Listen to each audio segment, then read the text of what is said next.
Good afternoon, everyone. Hello, and thank you for coming out of what I hear is a glorious day. I've got no idea what it's like outside. But thank you for coming to 4 p.m. I'm Dean Stevenson. 4 p.m. is in its fifth season here at Mona. It's great to be able to present it again. We're a few days in, and each day is pretty much the same principles, the same kind of beginning. Sometimes the music always sounds different. But the principle is the same, and that is 4 p.m. is a chat between me and myself all day long at the piano. And then it's the chat between me and the musicians, and it's a chat with you, and it's a chat potentially between yourselves about what it's like to make something, the process of making something. You've come to a museum. It's an extraordinary museum. It's the biggest private museum in the Southern Hemisphere, and you expect to see a lot of stuff in frames. You expect to see some famous stuff. You expect to see some stuff you know. You expect to be surprised, but you expect a lot of the art to be by dead people and stuff that's written about in books. That's what these kind of museums are like, whereas this installation is completely the opposite. I've been writing a brand new piece of music today, so it's fresh page at 10 o'clock this morning, and the musicians have yet to play the piece. We're going to do that now in front of you, and I'll tell you what I was thinking. I'll tell the musicians what I was thinking, and we'll do a stop and start rehearsal before we play the piece all the way through, so we'll get to know it first before we perform it, and then we'll probably play something from another day after that. How's that for a plan? Everyone make sense? Okay. All right. Now, as you watch, you may have never seen a string quartet before. This is what they look like: 2 violins, viola, cello. Perhaps you've always wanted to ask a cellist a question. If you want to ask any questions at all about what this is about, or ask me the process, have a think, and I'll come back to you during our little rehearsal, and we'll have some questions. In the meantime, please welcome the ensemble for today. Starting with the cello, we have Brett, Damien, Natalia, and Phoebe.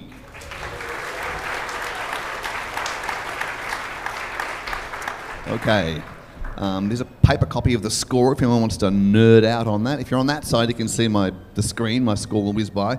Don't take it home, but you're welcome to read that as we play. Okay. Hi. So, my favourite scale for ambiguity is the good old whole tone scale. I've written this in response to a piece I did last Friday, and I called the last Friday. It was about. I called it The Bridge. It was about like a troll under a bridge.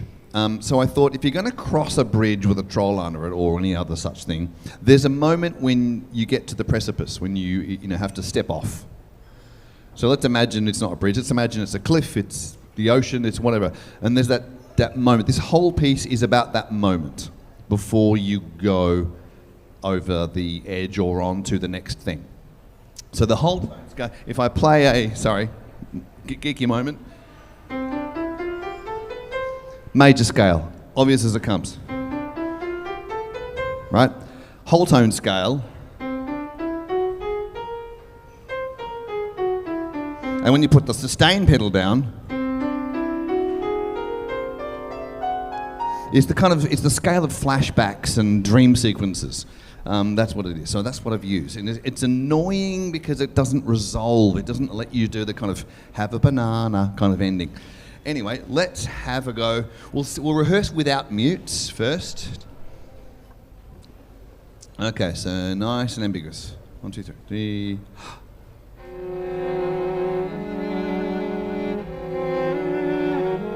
First violin.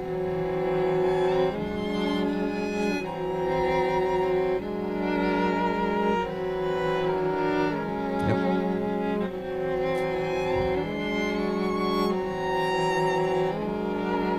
Left.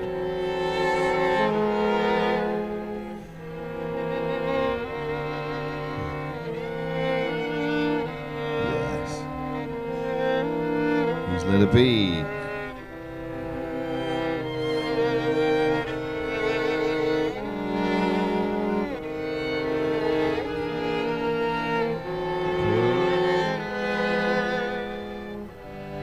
Cello. Second. Here we go.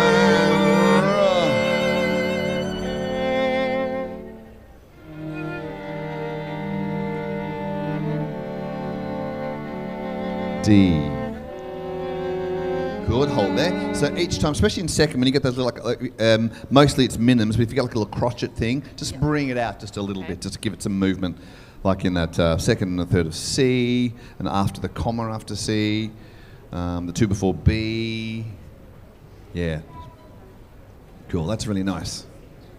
Okay, we get to D, we got to D. D, watch out for the 3, 4 bars. Here you go. Again. From D? D, yep, D.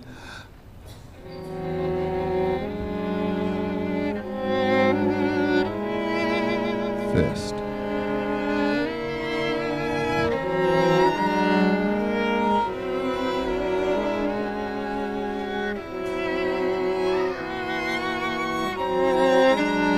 Push.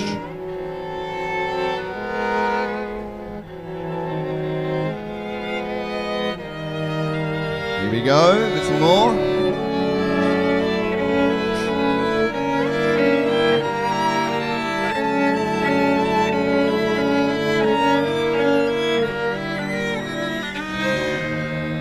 Okay, cool, nice. So we're going to run in. That's good.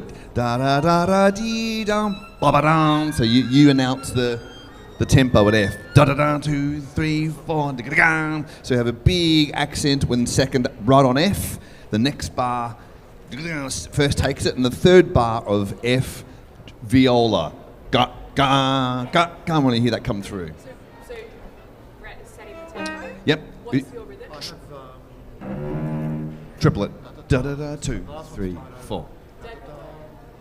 On the downbeat. Yep. That's it. Yep. Is it? Okay. That's good. Let's do from E, please. From E. So a bit of the second kind of has quavers, which is giving it some nice movement.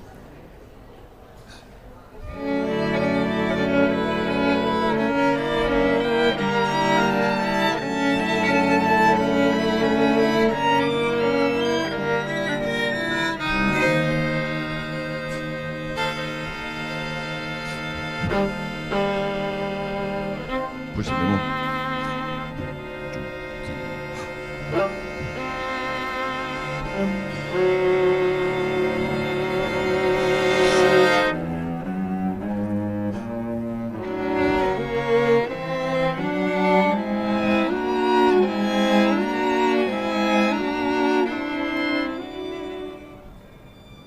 Good, hold there.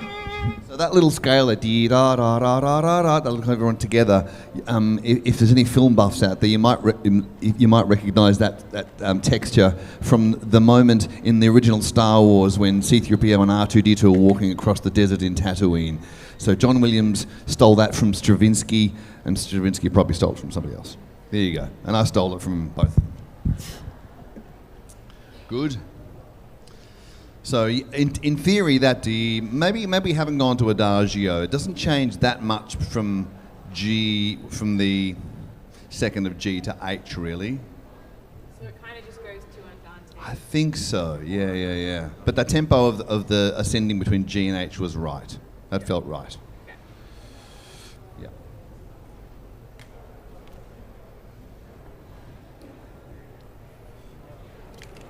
Should we go from G again, please? G. It's just cello for a bar.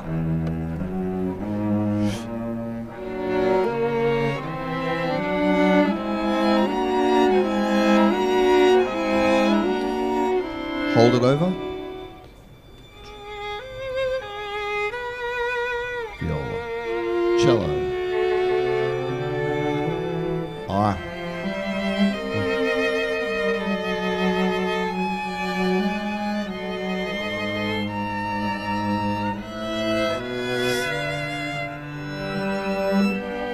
Second. Here we go.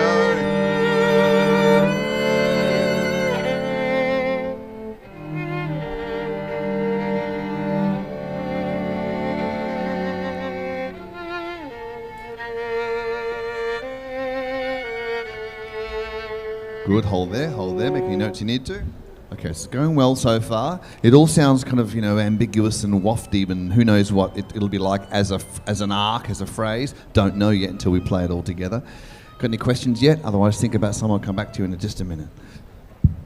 Right, I think this will make a lot of sense when it's played with the other one. I think, yeah. If as a technical thing, if I said to you, play with ambiguity, but also with volume, what kind of technique would you use? How would you do that? Ambiguity, like, or is it ambiguity? I mean, maybe the scale's ambiguous enough. Maybe it's just that it's building its tension. It's fragile. It's the tension, isn't it? Slow bow speed. Yeah. All in the bow. Slow bow. Yeah. What does slow bow do? Holds tension. It's Yep. sure of itself. Yes. Okay. But slow bow.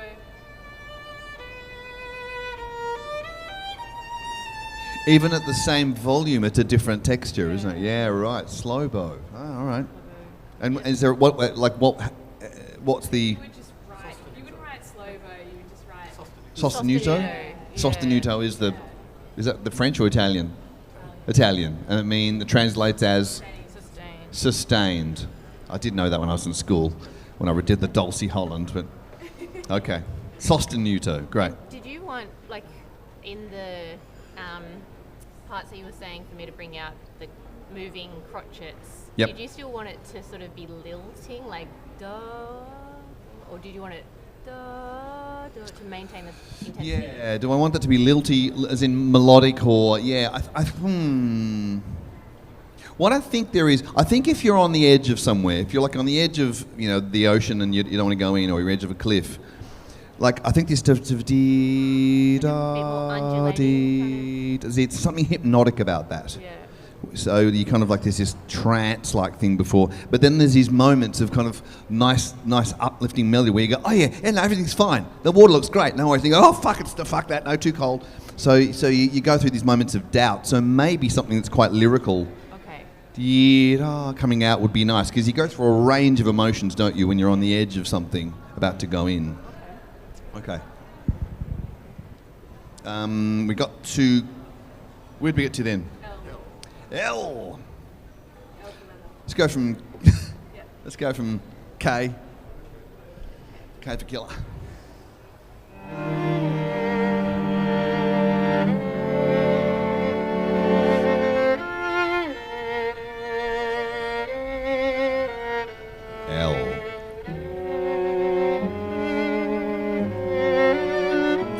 First violin.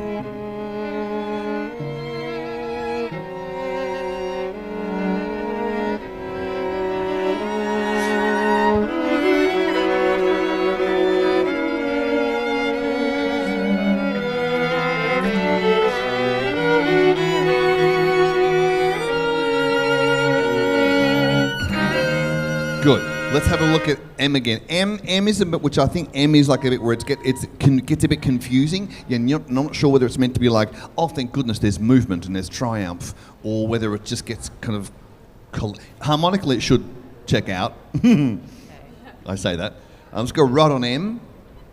Right on M. E.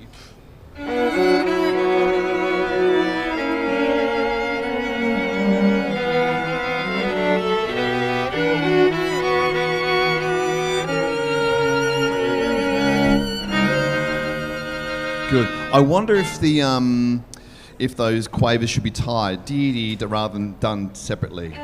Maybe not for you. Whenever you've got a descending quavers, tie them. But if it's like the E. Yeah, great. Including Let's the try first two at M? What's that? Just between M, M and N. When you get those, just try and let's. Including M itself. Yes, correct. Does anybody? Hello, you're still there. Does anyone have any questions at all? Anyone curious or confused? I'm confused. I'm a bit confused as fuck. I have no idea what's going on. Anyone? No, you're all okay. If the last rehearsal you actually went to was like school band squawking away in the back on third clarinet and you're being traumatised right now, you're welcome.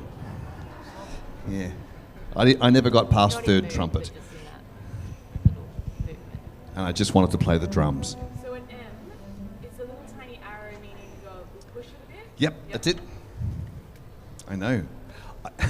Figured out how to do arrows. I know, I figured out how to do the arrow, but then I did one and I had to copy and paste the rest. I've no idea how to do it again. It was a complete accident. I don't know how to do the arrow the other way. Sorry, no idea. No idea. So I'll have to write in the arrow to go backwards. Let's go right on M, please.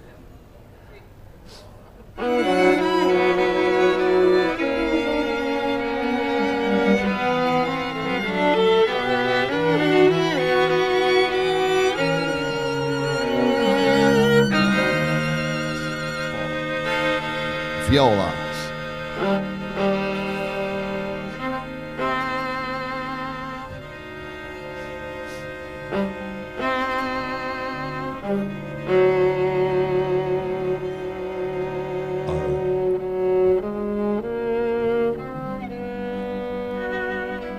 So the arrow backs at O.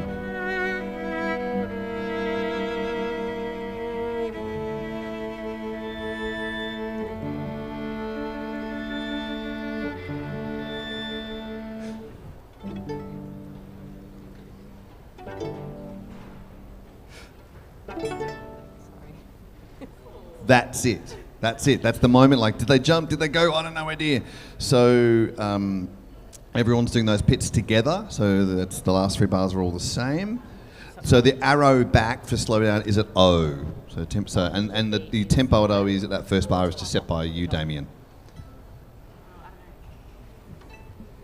Okay, so we got to the last bar. Now we're a few more questions and we're ready to play it all the way through. Has anybody got any queries at all about anything? Otherwise, I'll just tell you a bit about what. Yes, there is one.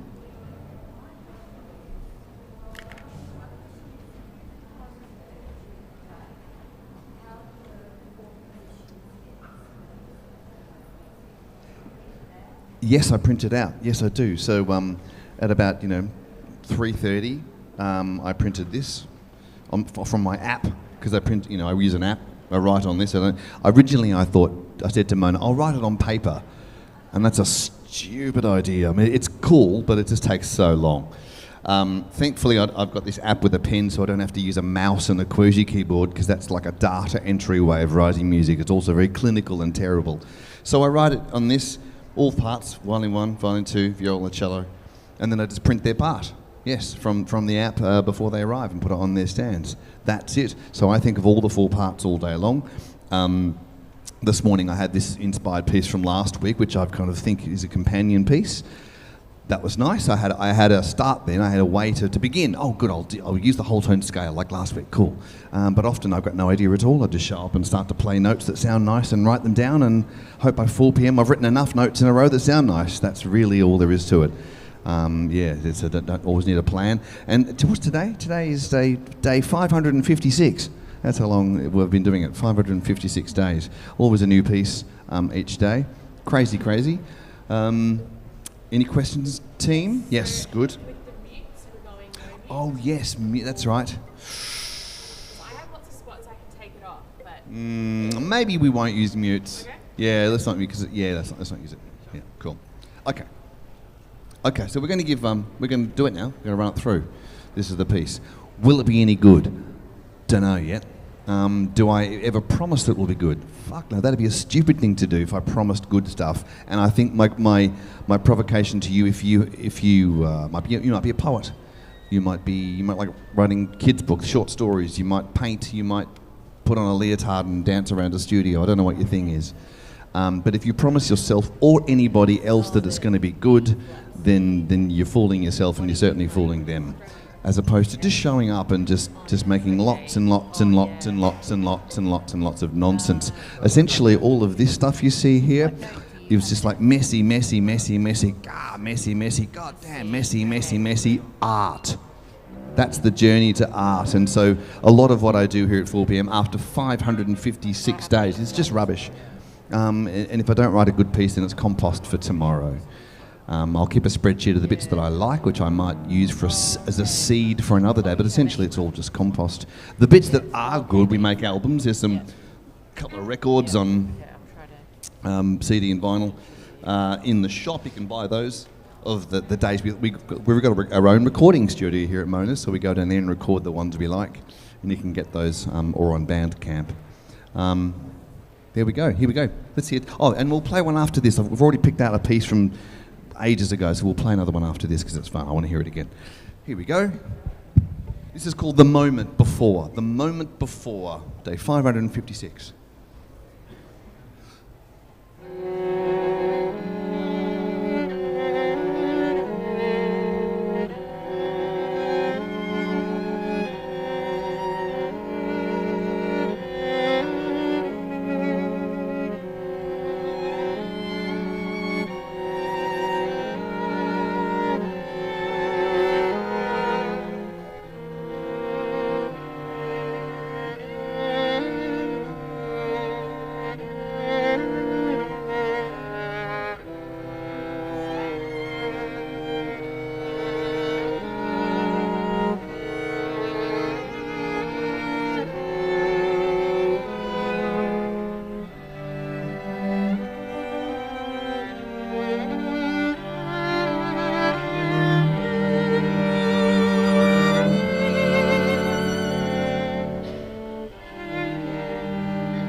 Brett, Damien, Natalia and Phoebe. I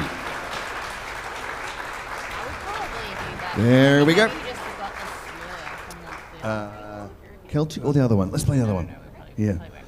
Cool. It's early. No one's going to miss the ferry. If you're on the ferry, don't panic. We've done this for 500 and something days. We're professionals at this. No one misses the ferry. Any questions about any of that? Any more? Yes.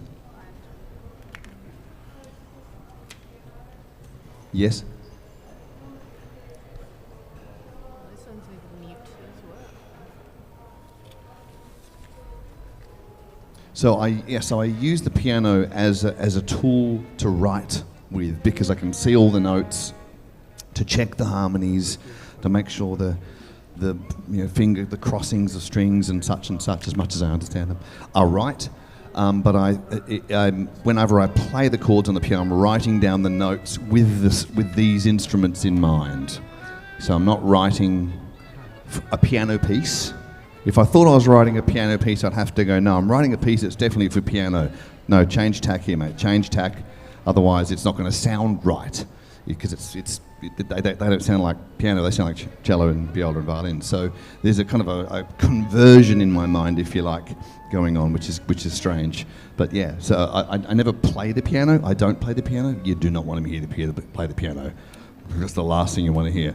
But yeah, it's just an instrument for writing this kind of music, and I come from, I play guitar and double bass and sing songs. I've spent decades in pubs playing songs. That's my lineage, not classical.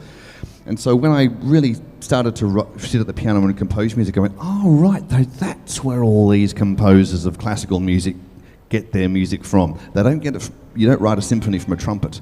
You don't write a symphony with a cello. You don't write a symphony with anything other. You write a symphony with that thing.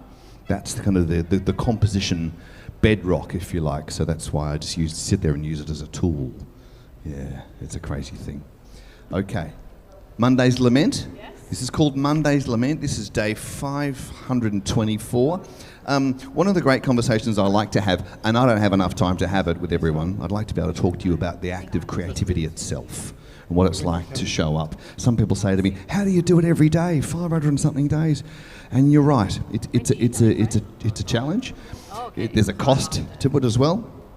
There's a big cost to it, but just showing up is really important. Showing up's the vital thing.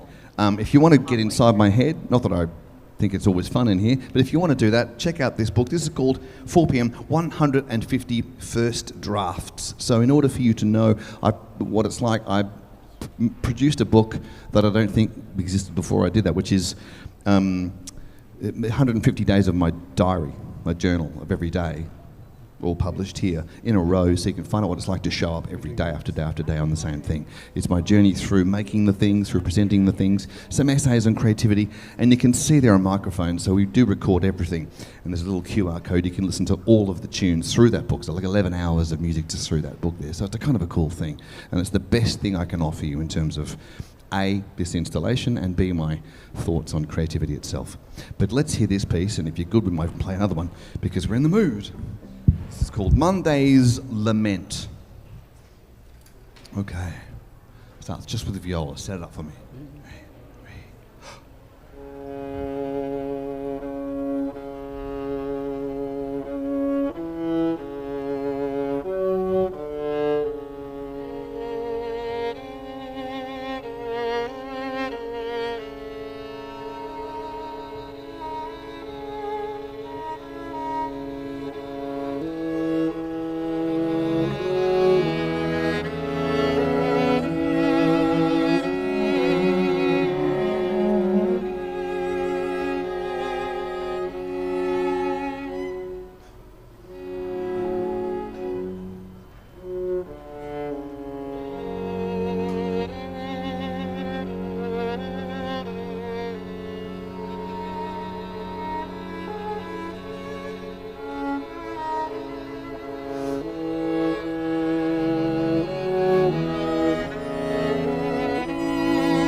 Sight reading, thank you. Yeah. Whoosh, damn, sight readings. That was a Monday piece called Monday's Lament. There you go. Sometimes you're like that, sometimes you're like today. Let's play Celtic. And we'll play this one here. This is from day 300 and something really old, 361. This is a day when I thought, I'm writing some seriously harmonically complex shit here. Like this is going to blow the jazz heads' minds. And I thought, I'm at the piano going, this is awesome, yeah. This is so complex, no one will be able to do this. And then I hear it played and I go, oh, really? Oh, wow. This is just a little lullaby. Like, where was I when I was writing this? But it's really kind of cute. This one's on that. It is. It's on the album. You can get this upstairs. I'll be up in the shop in about 5 or 10 minutes to have a chat. If anyone wants to have a chat about the installation or any of these things going on. This one's called Celtic Lullaby. I hope you enjoy it. Thank you so much. Thank again, Brett and Damien and Natalia and Phoebe.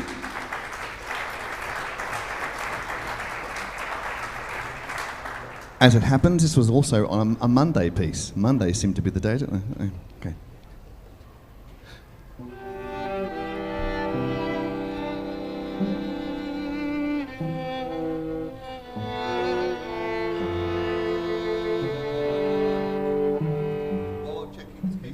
Yes, sorry.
Yay, thank you.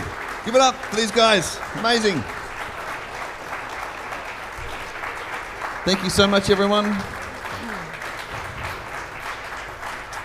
Thank you, I'm Dean Stevenson. I'll be in the shop in 5 minutes if you want to have a chat. Otherwise, have a lovely trip to wherever you're going tonight, and we'll see you again sometime. Bye-bye.